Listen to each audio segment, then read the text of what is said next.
ప్రాణంగా ప్రేమించిన దేవుడు నీ గురించి డీటెయిల్స్ తీసుకోకుండా ఎలా ఉంటాడు?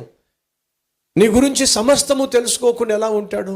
కాబట్టి చెప్తున్నా, God knows every detail about your life. నీ ప్రతి విషయము దేవునికి తెలుసు. నువ్వు పుట్టినప్పటి నుంచి ఇప్పటి వరకు.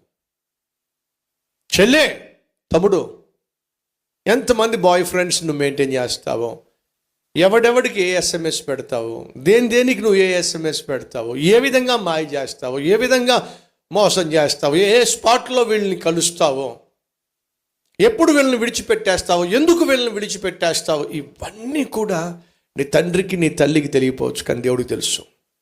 ఆఫీస్లో నువ్వు చేసే మాయ ఏమిటో, ఆడవాళ్ళతో నువ్వు మాట్లాడుతున్నప్పుడు ఎంత మాయగా మాట్లాడతావో, ఎంత మోసపూరితమైనటువంటి ప్లాన్ చేస్తావో, నువ్వు అనుకున్నది సాధించడానికి, నీ మొగ్గులోకి మనుషుల్ని దింపడానికి, నువ్వు అనుకున్న వారితో పాపం చేయడానికి ఎన్నెన్ని డ్రామాలు ఆడతావో దేవుడికి తెలుసు.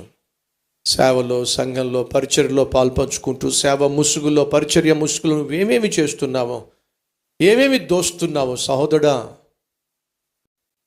దేవుడు తెలుసు. దేవుని దగ్గర దాపరికం క్షేమం కాదు.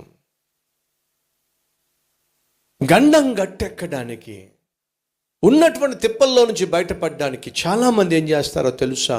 రహస్యము అనే దాన్ని వాడుతూ ఉంటారు. మంచిది కాదు సుమా. దేవుని దగ్గర నువ్వేది దాచిపెట్టలేవు. ఇంపాసిబుల్.